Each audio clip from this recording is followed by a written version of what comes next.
you listen to the Gary Owen Podcast. Hashtag Get Some.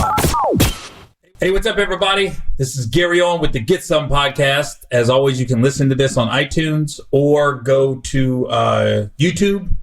Go to youtube.com/GaryOwenCom. Or iTunes is search Gary Owen, hashtag Get Some. Before I get started, I want to apologize for last week's podcast. I thought I had good content, but the sound sucked. And what you guys don't know, behind the scenes of a podcast, most podcasts have engineers. Well, my engineer, I do this out of my home, obviously by backdrop. People always bagging on me by the backdrop. But my engineer him and his wife had a baby. And so he basically took maternity leave because he was like, I want to be there. I guess him and his wife had been trying for a while to have a kid. And, she got pregnant and everything was good and the baby's healthy. But he basically is taking the month off to be with his kid, newborn, which is cool. But I'm doing this all myself. So I thought I had a handle on it. Like I could set the camera up and the microphone and everything else in the computer. And I guess, I don't know what I did. The mic wasn't on or something last week, but that's why it sounded like there was an echo and there was an issue with the sound. So I appreciate you guys listening and dealing with that. But it just sucks because I really got into Gabrielle's party last week and everything else. And I was like, oh, it's got some good content. And then what happened was I record it and then I send it off to the guy that posted on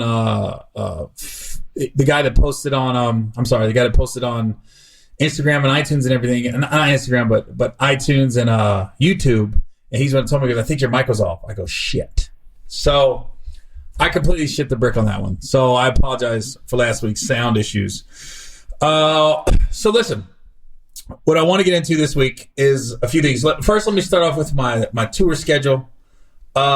This weekend, I'm in Boston, Massachusetts at the Botch Center Wang Theater. And that's November 9th. And I'm sorry, that's November 8th, Friday. Then Saturday, November 9th, I'm in Springfield, Massachusetts at the Mass Mutual Center. November 14th to the 17th, I'm in Houston, Texas at the Houston Improv. November 21st to the 23rd, I'm in Austin, Texas at the Cap City Comedy Club. Thanksgiving weekend, just Friday, Saturday, Sunday, I'm in Denver, Colorado at the Denver Improv. And then we got a lot, but December 30th and 31st, I'm in Grand Prairie, Texas, right outside of Dallas. We're doing my annual New Year's Eve show. It's called the Theater of Grand Prairie. We're doing the 30th and 31st this year. And then January 2nd, I'm in Honolulu, Hawaii at the Blue Note. So anybody that's going to be in Hawaii on January 2nd, come check me out. Couple things. I strained my lower back when I was shooting the movie Welcome to Sudden Death. And it's been an issue with me for about two and a half months. So I went and saw a doctor. I'm waiting to get an MRI. But everyone thinks it's like a lumbar strain or something like that. But when I got on the scale, I was dumbfounded. Now, granted, I had all my clothes on. I had shoes, a hoodie, everything. And I stepped on the scale and they said 230. And I went, whoa. What just happened there? So you got to subtract probably, you think it's 4 pounds with the clothes, so about 226. So I need to get down to about 10. Which weird is, like, my wife and friends like, you don't look it. I've still been working out, but for whatever reason, I've been holding on to some weight. It's not like fat, nasty weight, though. It's just weight. So there's a guy, and I want you to check out his page. It's at DZ and Training, at DZ and Training. His name's David. He's a trainer out of Miami. I think I've talked about it in the past, but good guy, man. But he is one of the smartest trainers I've ever had. Sometimes I go to cities and I can't wait to hook up. There's a guy named Leo in Houston I like working out with. Yo Murphy in Tampa.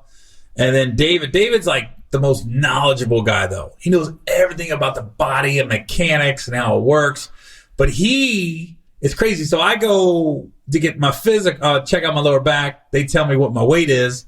I'm like, whoa. Then I get on Instagram, and David, whose page I just gave out, he's like the same thing. He's a trainer. He's in decent shape. You can't tell when he's got clothes on. He's put on a few pounds. But he said the same thing. He put on a few extra pounds, and he went on this like 30-day workout regimen, diet, everything. He wanted to lose 25 pounds in like 30 days or maybe 60 days, something like that. But he's losing it as he goes, and he's taking pictures. So when I saw it, I was like, that's all the motivation I needed. So I told David, I go, I'm in, dude. I'm completely in. I'm in there with you. So when I texted him and I said, dude, I went to the doctor in 2:30. He was like, whoa, you look so lean on your pictures. I was like, yeah, it's called angles and filters. That's what that's called. So go to his page, DZ and training, DZ and training, and you can see his like weight loss journey and his physical fitness. And not only that, but his story, he breaks down what foods to eat and why some foods make you retain water and everything else. So it's just interesting that he's trying to lose weight at the same time that I feel like I'm a few pounds overweight myself. And it sucks because you get on scales right around the holidays. But it's what I should have weighed that after Thanksgiving and Christmas, not before. So I'm gonna be real strict. Obviously, I'm gonna indulge on Thanksgiving and Christmas like everybody will, but I'm gonna be really strict with what I put in my body until then. So, you know, it's easy to say no sugar, but so many foods have a little bit of sugar in it. But I'm gonna be very conscious of reading labels and not eat the obvious things with sugar in it. Even in high fructose corn syrup is like the worst. That's where you got to read labels because that shit's in ketchup. You got to make sure you go to the grocery store and find ketchup without high fructose corn syrup. I get Vegenaise instead of mayonnaise. Things like that. There's different kinds of butters you can get that isn't the bad butter. So, so that was interesting. And then before I move on, last week I woke up, bad news that John Witherspoon passed away. You guys know John Witherspoon. Bang, bang, bang. Get pussy whip. You gotta flip it. Whip that pussy. 77 years old. Just one of the nicest human beings I've ever met in my life. I don't know when I met John, but I had to be late 90s. And, you know, I did an episode of the Wayans brothers back in 98. And then we shot Little Man together in 2005. In 2006, we shot that over. Yeah, took like 6 months to shoot that film. But it's just every time you see John, he was very, very, hey, Gary, how's it going, man? Very, very gentle. He had a gentle soul about him. And when people ask what people are like, if you know actors or comedians, a lot of people ask what they're like. The times I look back on when I'm shooting a movie or on a TV show, it's never like the movie itself or the memories. It's eating lunch and the conversations you have in between takes, and you're just all sitting around in your chairs.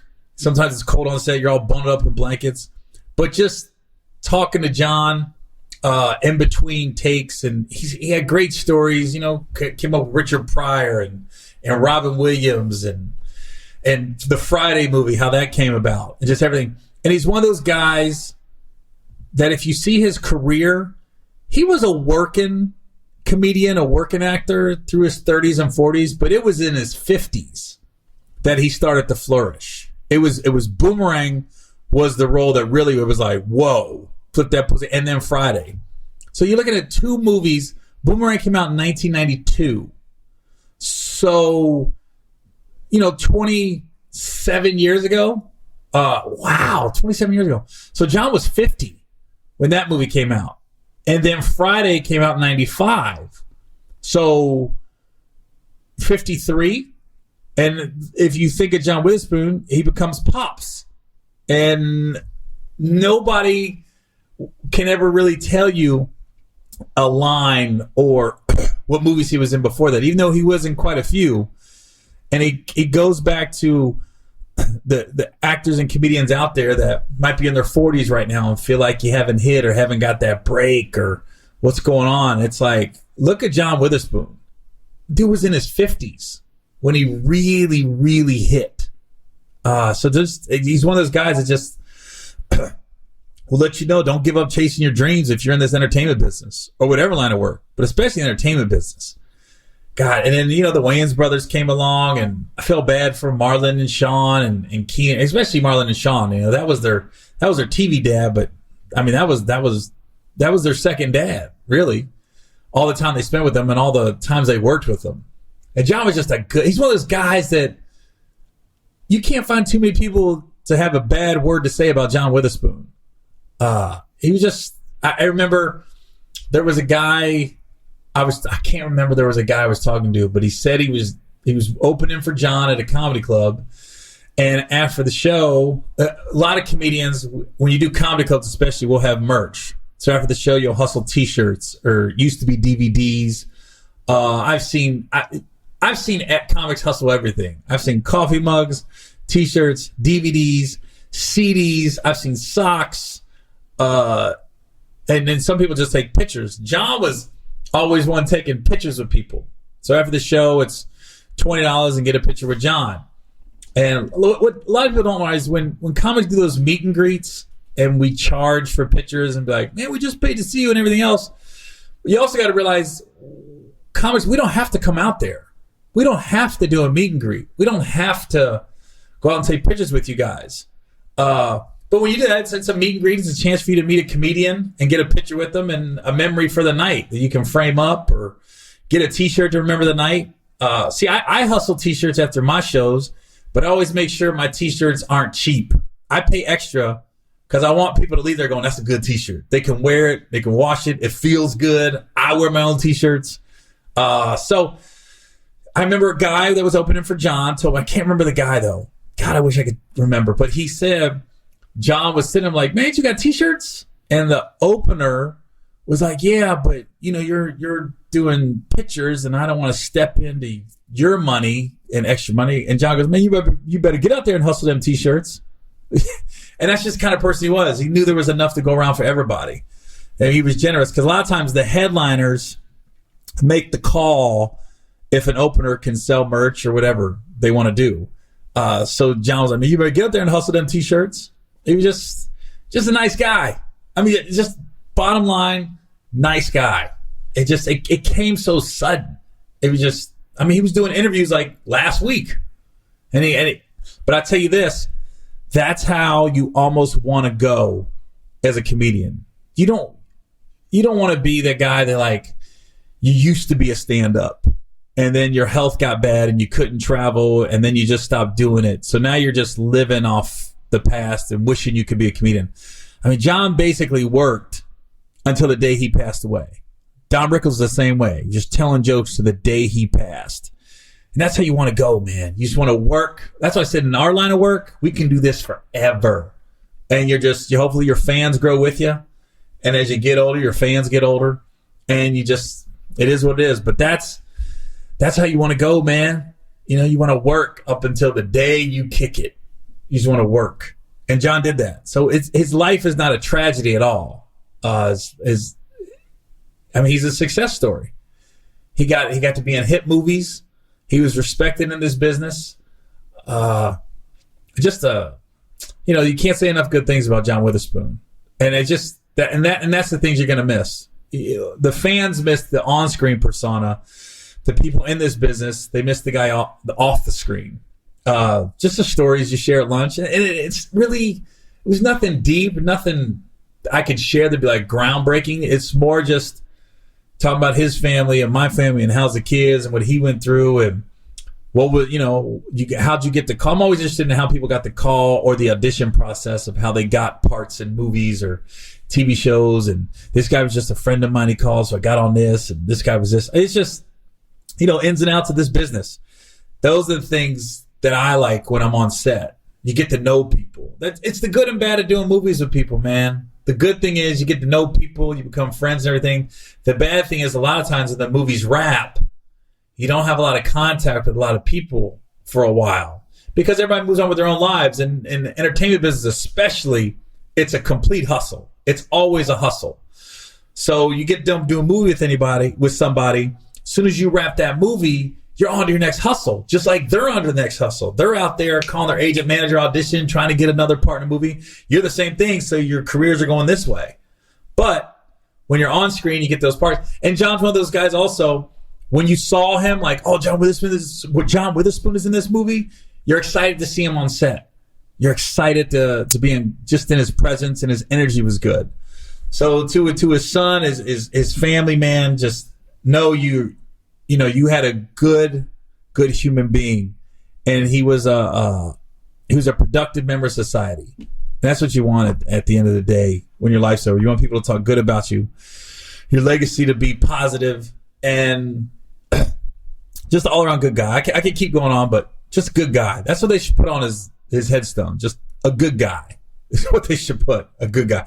I put a hashtag funny comedian, better person. That's what when I did my little Instagram tribute to John. That's the best thing I could say about him. And then in other news, talking about comedians, segueing, classic Kevin Hart move. I told my wife, now I haven't talked to Kevin since the car accident.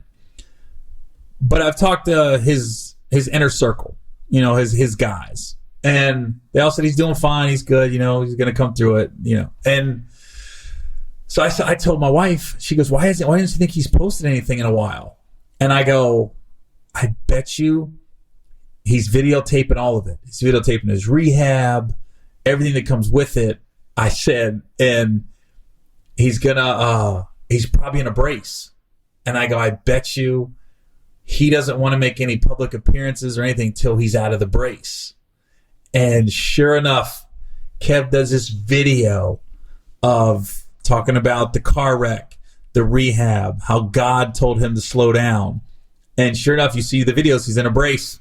He's in a complete back brace that he had to be in. You see the scar on his back. And I'm happy he's healthy and he came out of it. But I looked at my wife. I said, called that shit. I knew it, man. I said, this guy. I said, and the guy you want to be is the guy that rehabbed Kevin.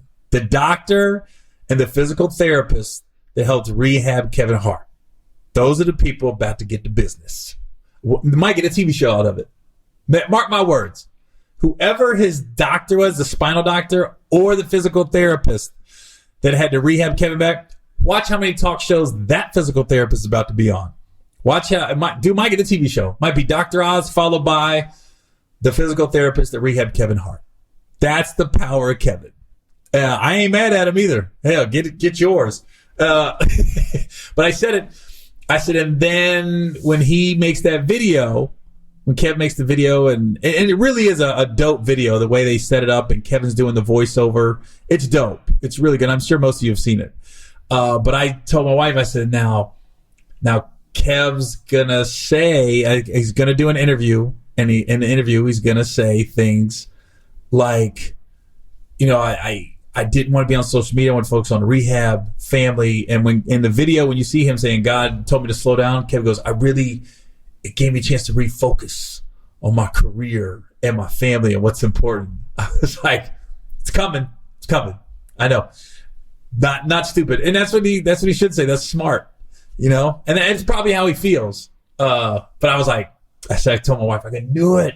I knew he was in a back brace. And he didn't want anybody to see him out in the back brace. And that's why he stayed off social media for so long till he could rehab and be healthy. I'm the same way. I would do the same thing. I had the camera crews around all the time. But, and it was funny because every time I talked to his crew, they was all like, hey, he's good, man. He's good. I told my wife, he's just waiting. But it is a good video if you haven't seen it. It's on Instagram. It's dope. It's a dope video of his journey to getting healthy. Basically, but not just physically, but mentally. I mean, I can't imagine. You probably got a little PTSD after a car wreck, maybe a lot. I mean, I think in a car wreck, and I've never been in a bad car wreck, but I guess a car wreck like Kevin's where it's flipping and you realize, oh my God, I have no control of my life at this point. None. And then to come out of it, and to realize, oh, I'm still alive, and then to see the wreckage, and then to probably replay it in your head over and over and over again.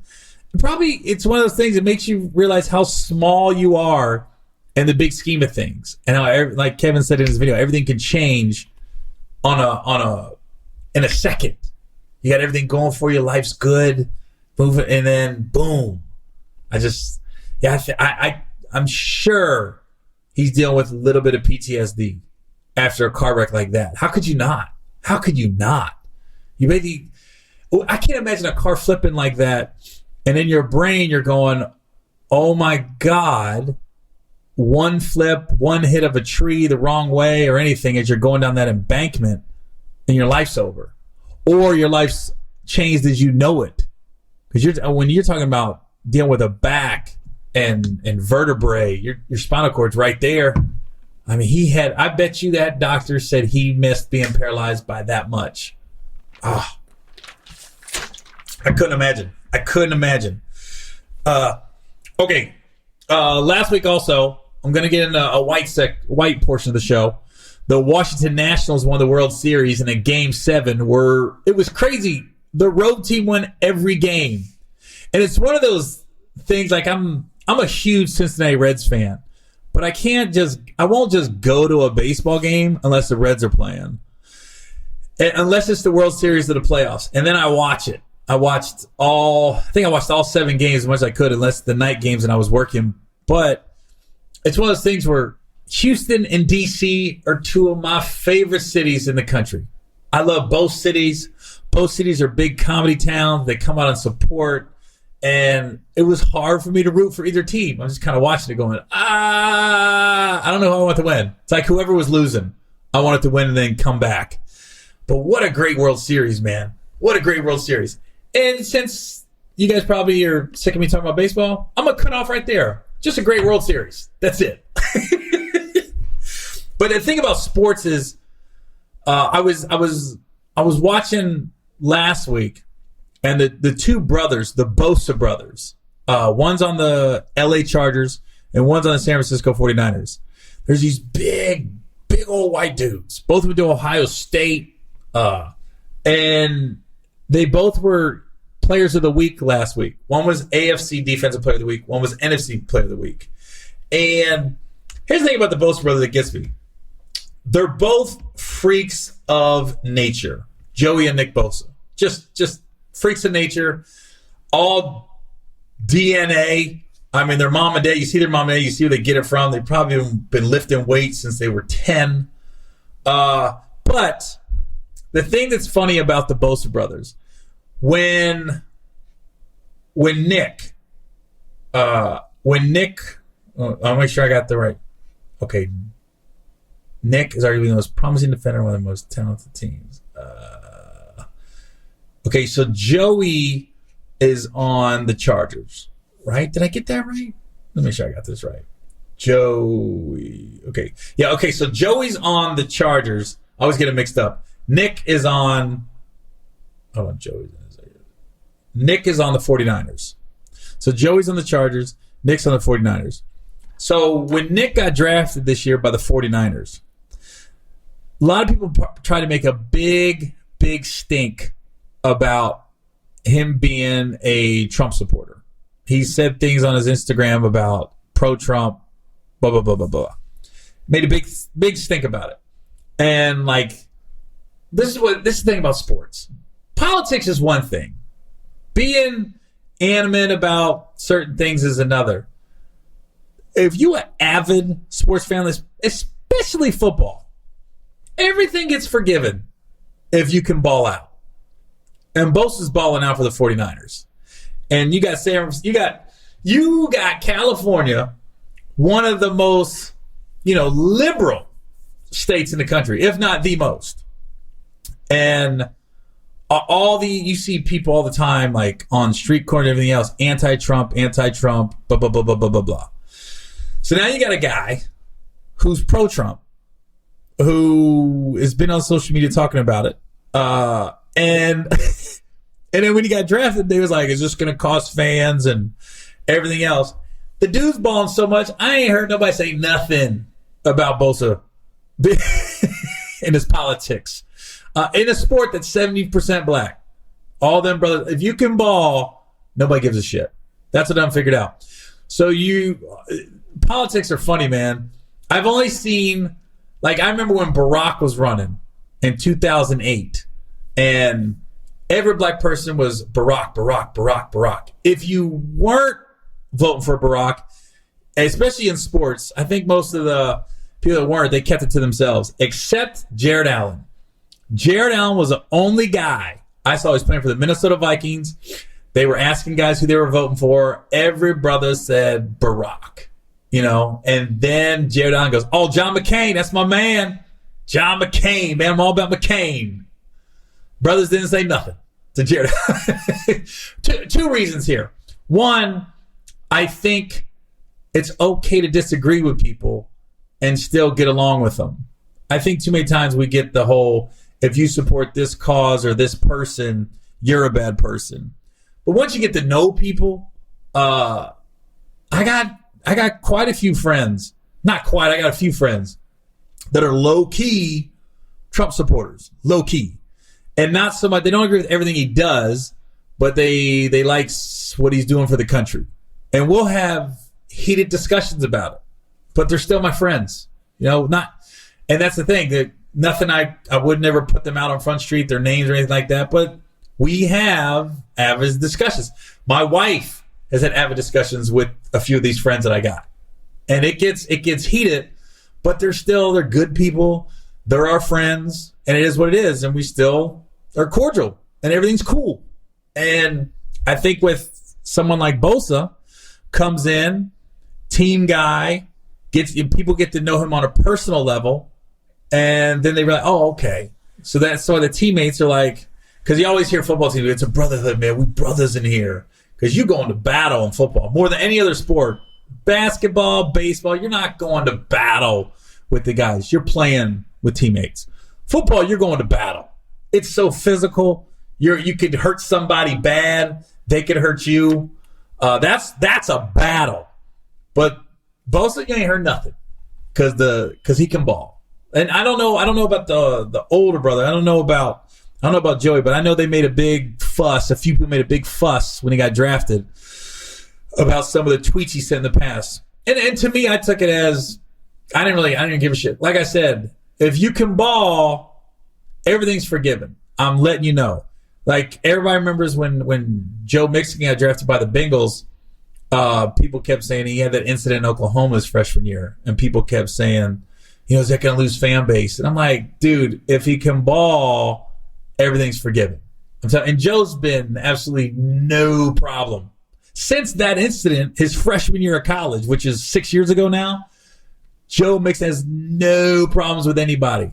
I've seen him in Cincinnati and around him. He's good personality, good dude, and people like him. You ain't heard nothing about Joe Mixon. Because he really balled last year. This year he's having a rough year, but that's not his fault. That's that sorry-ass offensive line the Bengals got.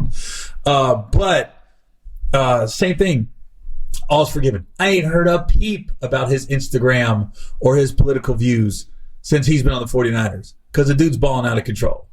And that's why it lets me know sports is bigger than politics. I'm telling you. Especially when it comes to football fans and die hard. We didn't let everybody go. I'm telling you, if you in New England, if you in Boston and Tom Brady pulls a gun out and shoots somebody and kills him, they'd be like, he deserved it. He should have got out of the way of the bullet. What did he do to Tom? Why would Tom? Tom could go up to some random person at a bus stop, pull out a gun for no reason, pop him in the head, and they'd be like, well, he had to do something. I'm telling you, they would try to make an excuse. Tom Brady would never do something like that. They had to make some kind of excuse.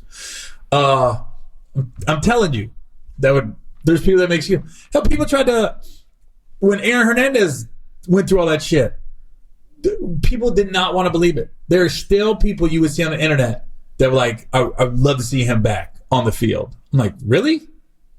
Really? That guy? There were still people out there. And, and the difference between Aaron Hernandez and Tom Brady, Aaron was good. He wasn't great. I'm talking about the great players. You damn near forgive everything. The good players, the average players, yeah, it's less forgiveness there. But the great ones, you damn near forgive everything they would do. And Nick's on his way to being great. And I bet you when this election comes up next year, Nobody brings it up. Nobody brings up who you're voting for. And some people try to make a fuss about it, but if he's balling like he is now, it'll be all forgiven. It'll be all forgiven. And that's why I always said, even with the Kaepernick shit, when it went down, I don't care. I'm a football fan. I don't care about your political views. I don't care. I didn't care that Colin Kaepernick took a knee. If you can ball, I don't care. I just want you to get out there and ball. I don't care about your personal beliefs and your personal life. I'm there. I'm a fan of what the product you put out on the field. It's the same with comedians. They just want you to be, when people go to comedy club, they just want you to be funny. They don't care who you're voting for.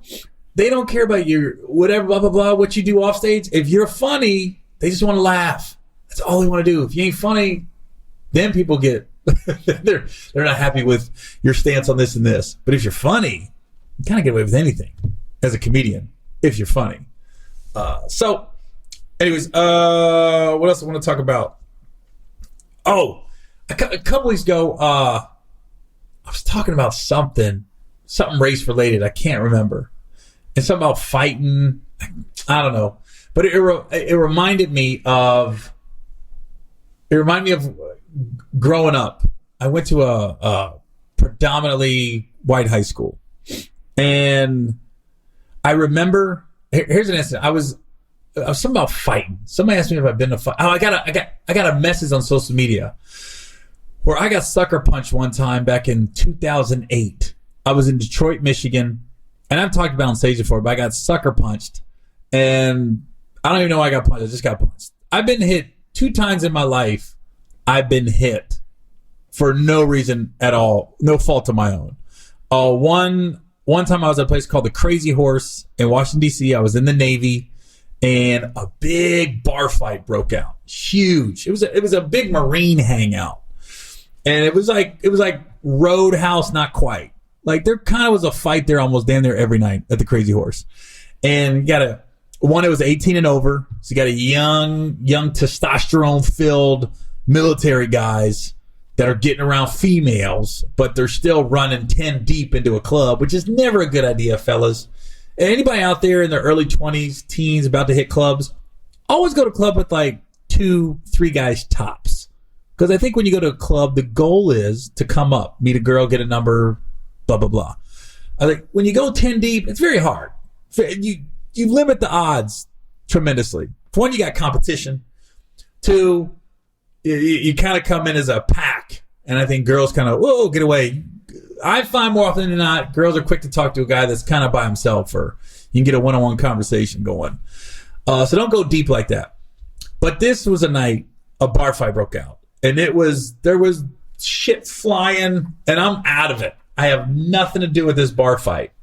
All of a sudden, I'm facing the door of the club. I'm sitting at the bar. The fight is behind me. All of a sudden, I hear a dunk on the top of my head. And I'm like, what the f-? And I feel the top of my head. I pull my hand down. Blood starts gushing down, like everywhere. It looked like I got shot. It was everywhere. Well, come to find out, it was 3 stitches. But it looked worse than it was. So I drive, my roommate at the time, he drove me to the hospital, military hospital. I walk in, I'm such a bloody mess. They think I got shot or something. They rushed me back in to the emergency. Well, then they peeled away, and I still got a scar right here at the top of my head. And I got hit with a beer bottle, and I didn't see it coming. So the next day, I'm in my barracks room. I got 3-4 stitches right here. Got some cream on it. You know, it's right on the hairline there. And a guy that was at the bar comes up, knocks on the door, goes, "Gary, you all right?" I said, "Yeah." He goes, "That was crazy." I said, "What do you mean?" He was like, "You were standing there, and all of a sudden, some guy hit you with a beer bottle, and you just went like, boom. I did like one of these. Probably because I didn't see it coming. The beer bottle broke, I guess, and you didn't do anything. You just sat there." And the guy kind of faded back into the crowd. The guy was probably like, either this guy's got the hardest head on the planet, or he's on some drugs where he's not feeling shit. And I think it was, I just didn't see it coming, the beer bottle. So I didn't know how to react. And, you know, like I said, I didn't get knocked out. I'm sure if they did a brain scan, I had a minor concussion. But it was just 3 stitches. But it was a bar fight I had nothing to do with. So that was one time I got hit out in public. The only other time I got hit in public, and that was mid-90s that happened, was 2008. I got a show in Detroit. After the show, they had a little after-party thing at this place called the Lyceum in Detroit. And I go upstairs, and this was supposed to be where they told the comedians to go after the show. And I'm with my buddy Reggie and his wife, and we go upstairs. And as soon as I walk in, like these 4 girls go, Gary, can we get a picture with you? I go, yeah, that's fine. So I get a picture with these 4 girls. Then I go to the bar. I order 3 drinks. And the bartender said $125. I said, God damn, how much are the drinks here? He said, well, those girls said behind you were buying their drinks. Now, I never looked to see who he was talking about. I looked at the bartender and went, oh, I'm not buying a bitch of drinks in here tonight. And all of a sudden I turned around and the girl's like, who you calling a bitch? And I was like, no, man, bitches per se, like bitches. And all of a sudden I'm getting hit. I got hit by a couple dudes that was behind the girls, right? Bing, bing. Again, they hit the top of my head. Nobody hit my face. They hit the top. I think I put my head down and they hit the top of my head. So without even acknowledging I had gotten hit or there was a fight, now this happened so fast, Reggie never saw it. Reggie was still facing the bar when I was ordering the drinks. I hit Reggie on the shoulder. I go, come on, man. Let's get out of here. This place is whack. And so we walk out to Reggie's car, and now I'm in the rear view mirror. I'm looking, making sure I'm not lumped up. And Reggie's wife came running out, and she was, oh my God. I mean, she's like hysterical. What's wrong? She goes, that was the scariest and funniest shit I'd seen. She goes, you got hit, but then you act like nothing happened and walked out. He was like, come on, Red Sky, place is whack. And you just left. Like the guys are still there ready to do something. He's going to do something. You just walk right by everybody. I'm out. And the thing that was funny, again, so I don't know. I don't think I can fight, but I can take a punch. I can take a beer ball in the head, and I can take two shots to the dome. The only thing I was worried about was this was on a Saturday or Friday. Monday was my first day of shooting House of Pain.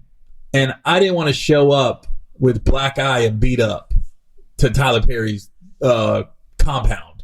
I was just like, oh, fuck. So all I was looking at was I'm not marked up. Thank God.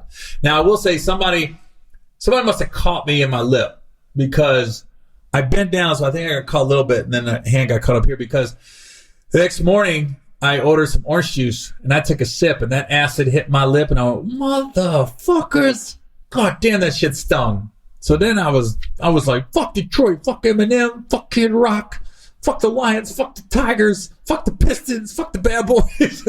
Everybody's like, fuck them, because of this shit. Like, so clearly there's still a couple guys out there that are probably like, yeah, we lump Gary Owen up. Yeah, you pussy ass motherfuckers. I was still standing. So that's really the only 2 times I've ever been hit in my entire life in a public place. For that really wasn't my fault.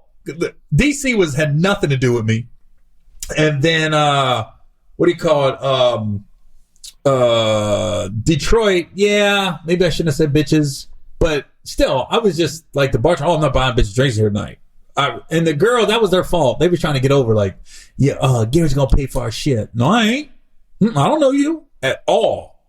And the only real, I think as a grown up, the only real time I've been in a fight where I consider it punches was thrown was I was in the Navy. A lot of this happens when you're young and stupid. I was in the Navy and I went into a buddy of mine's barracks room and there was these 2 guys and they, God, I can't remember their names.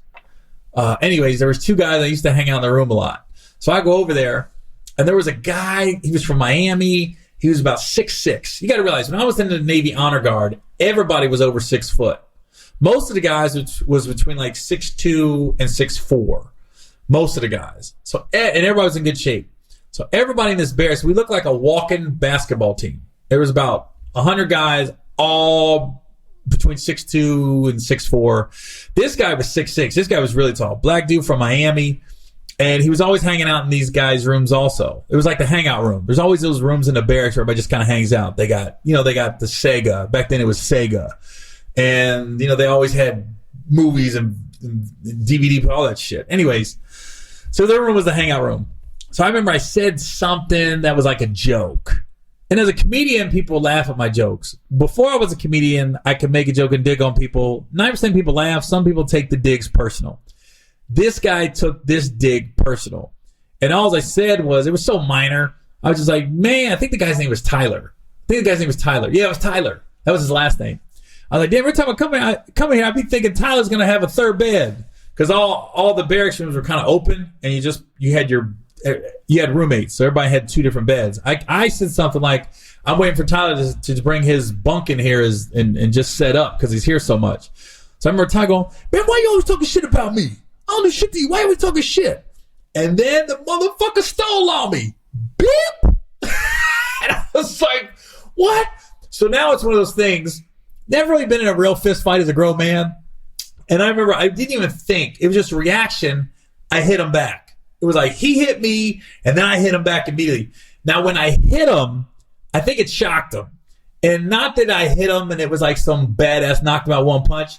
He was so tall, he lost his balance, and he fell over a chair. So now my punch looked like I'm a badass. It looked like I hit Tyler, and that motherfucker rolled and everything. So then he gets up, and he swings a couple more times at me, and I swing at him, but there wasn't really a lot of contact that was made. The punch that made contact was when I hit him back, and he lost his balance and fell over the chair. So now we break up. Everything broke up. There's a big ruckus in the barracks. We all, thank God nobody told. Everybody was silent. Thank God. Nobody told on either of us. So I keep waiting for somebody to call me down like we got in trouble. There was a fight in the barracks. Because that shit you can get rolled out of the honor guard. We were in the presidential honor guard at the time. And nobody said anything. And I was like, ooh. So I kept to myself. Tyler kept to himself. Nobody said anything. And granted, neither of us had marks on our face. None. I think Tyler was more embarrassed. It was a pride thing. And so it's the beauty of sports again. Getting back to sports. So I kind of avoided him for a couple weeks. Because we live in the same building. But if I see him, I'd walk the other way, or I'd keep my head down. I just didn't want another conversation to happen. So then there was a barracks gym and basketball court. And Tyler played basketball all the time. Dude was 6'6". And so I go out there, I'm hooping, and we get on the same team. And I'm thinking, how's this going to work? So we get on the same team, and then our team started winning. And then after about 4 games, and we won every game, we're in there, and we're just kind of sitting on the bench. Everybody's wiping out their sweat and BSing about life. And then Tyler goes, good game, Gary. And I was like, yeah, you too. And that was it. It was squashed. We was cool ever since then. I see him in the hallway. What's up, man? What's up? What's up, man? That's the beauty of sports. So all that tension was really about nothing, was all diffused. But the good thing about it was there's a few people that still thinks I'm a badass. And I got the one hit quitter right here. But I was there. I hit him. It didn't faze him. There wasn't a mark on his face. He didn't get knocked out. He lost his fucking balance, and he fell over the chair. That's what made me look like a badass. He just wasn't expecting it. So when I hit him, he kind of came back and went right over the chair. But he was so long, his legs like just flipped way up and everything. Then he got up, and there was a couple terrible swings back and forth, and it was over. Because I always, growing up, in a trailer park, we fight as kids all the time. But anything before like 7th grade doesn't really count. And even junior high fights don't really count. So once you get into high school, you can start really becoming a grown man. You can really physically hurt somebody. Those are real fights. And I always had a way of diffusing things. Always. Because I was saying I got sidetracked, but I remember In Living Color was out. And when In Living Color came out, I was in high school.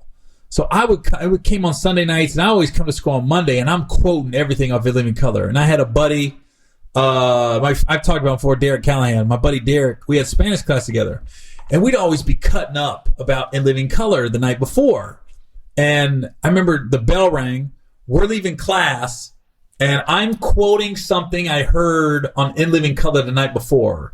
And I usually was quoting Jim Carrey. He was like my favorite on the show. And I remember saying something like, "What's up, brother?" And as I said it, we got like 10 black guys in my high school. There's one black guy standing there. So now this black guy's looking at me like I'm mocking him. Because I'm looking at Derek and I go, "What's up, brother?" But I was quoting something from In Living Color. So he knocked my books out of my hand. And then black guys are amazing. We got 10 black guys in the school. I'm quoting something In Living Color. A black guy hears it. All of a sudden, there's 2 other black guys in front of me. I'm like, how did that happen? How did you guys know a black guy was going to get in a fight?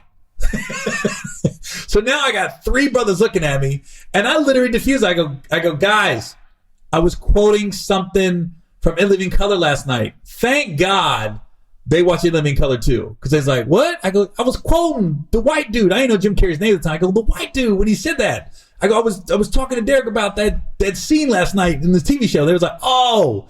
And I said, you guys know I ain't like that. This is how I can diffuse a fight.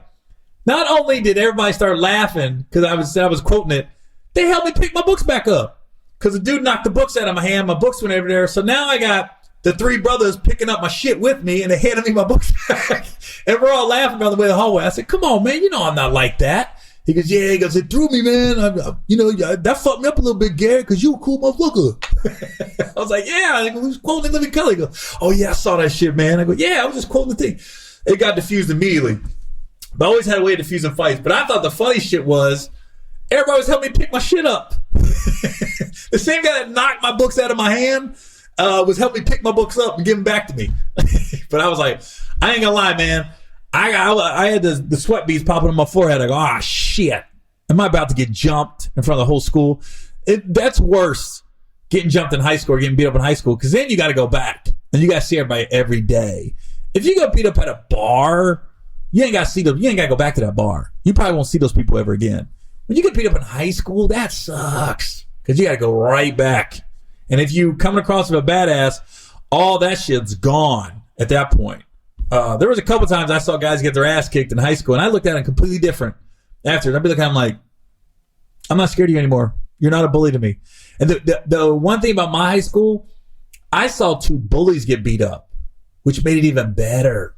I saw a bully get beat up in 8th grade and a bully get beat up in 11th grade.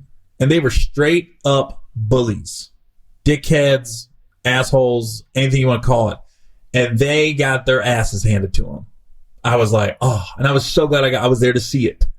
And every time it's weird when you see a bully get beat up. 1, he loses a little bit of his bulliness. And 2, I wasn't scared of him anymore. Because I'd be looking at him like, they were no longer a bully to me. It was like, because I always tried to avoid the bullies because you don't know when they're going to pick on you. But once you see them get beat up, I didn't even avoid them anymore. I walk right by them, sit next to them in class, bag on them a little bit. Because, a lot of people, everybody knew me. They knew I'd bag on you, but it was all in fun. It wasn't nothing personal. But it's two times, and yeah, 1 in 8th grade and 1 in 11th grade, I saw a bully get beat up. And it was bad. Like, they got their asses handed to them. Like, nobody got hurt. There wasn't no ambulance called. But they got served pretty good. So anyways, so cap this episode, man. Rest in peace, John Witherspoon, one of the best to ever do it. Funny comedian, but better person off stage. And I'll just miss running into him randomly, because that's what we do. We run into people at the airport, run into comedians. You might get a theater show where they put 4 or 5 of you together. But John was always just a warm, gentle soul.